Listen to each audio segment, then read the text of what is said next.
గర్భం అనగానే అంటే కొన్ని అపోహలు వాస్తవాలు కూడా వస్తాయి మనకి యాక్చువల్గా. అంటే ముఖ్యంగా కొంతమంది కుంకుమ పువ్వు తినడం వల్ల తెల్లగా పుడతారని, లేదా పపాయ తింటే గర్భస్రావం అవుతుందని, 3 హెయిర్ డే లాంటివి మనం వేసుకోవద్దు, వేసుకుంటే ఇబ్బంది అవుతుందని చెప్పేసి.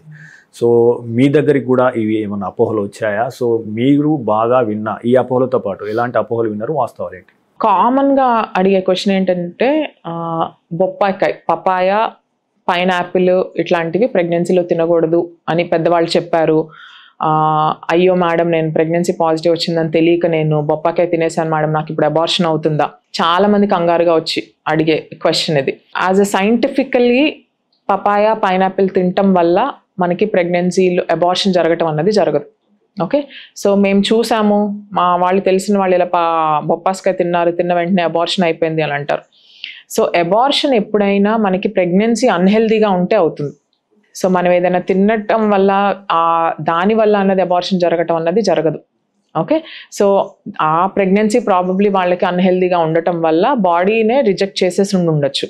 ఓకే, సో సైంటిఫికలీ అయితే బొప్పాస్కాయ తినటం వల్ల, పైనాపిల్ తినటం వల్ల ఏమి దానివల్ల అబార్షన్ జరగవు.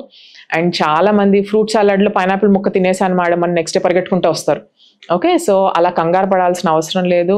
మీరు పపాయ, పైనాపిల్ పొరపాటున తిన్నా కానీ ప్రెగ్నెన్సీలో దానివల్ల బేబీకి కానీ మీకు కానీ ఏమీ హామో జరగదు. ఇంకొకటి కుంకుమ పువ్వు.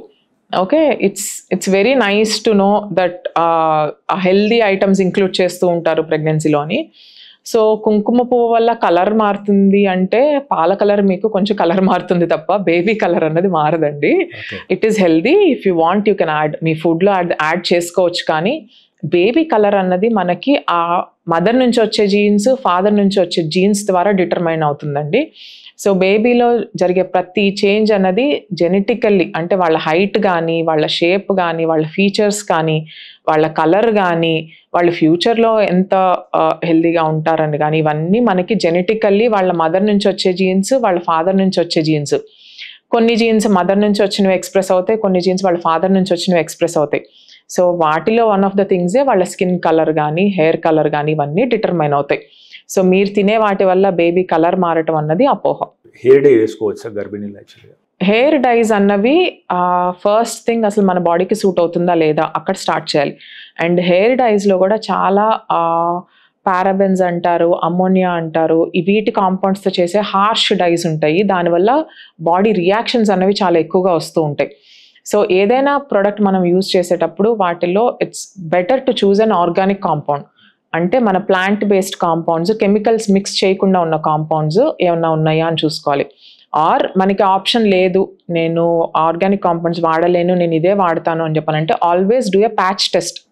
ఓకే, ఏదైనా కొత్త ప్రోడక్ట్ ఎప్పుడైనా వాడేటప్పుడు, ఆర్ సమ్ టైమ్స్ ఏంటంటే ప్రెగ్నెన్సీలో మనకి ఇమ్యూనిటీ స్టేటస్ అనేది కొంచెం మారుతూ ఉంటుంది.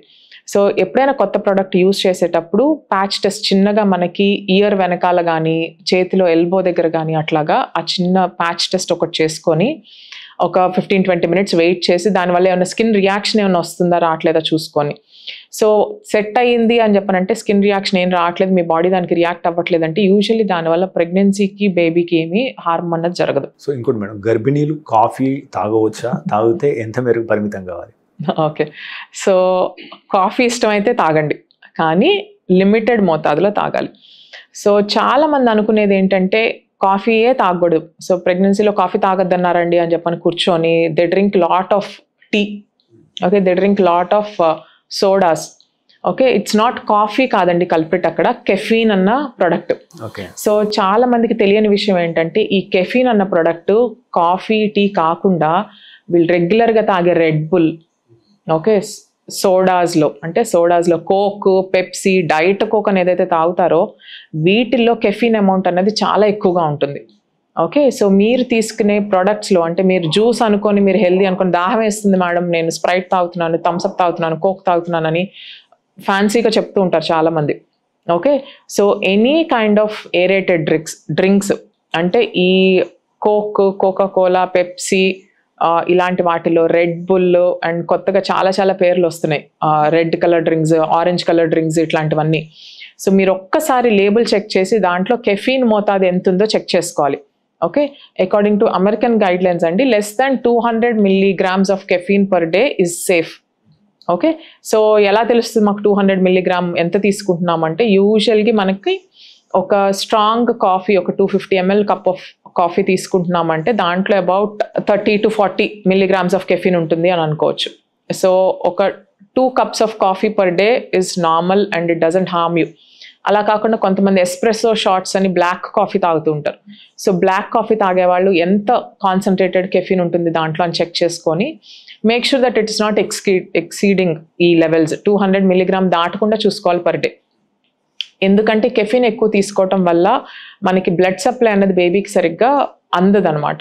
సో దానివల్ల ఏంటంటే మదర్కి వచ్చే ఎఫెక్ట్స్ హార్ట్ బీట్ బాగా పెరిగిపోవటం, పాల్పిటేషన్స్ లాగా రావటం, బేబీలో ఒకవేళ ప్రొలాంగ్డ్గా ఈ బ్లాక్ కాఫీ తాగే అలవాటు ఆర్ ఎక్కువ మోతాదులో కెఫిన్ తాగే అలవాటు ఉన్న వాళ్ళ వల్ల బేబీ గ్రోత్ అనేది కొంచెం తగ్గిపోవటం అన్నది చూస్తూ ఉంటాం.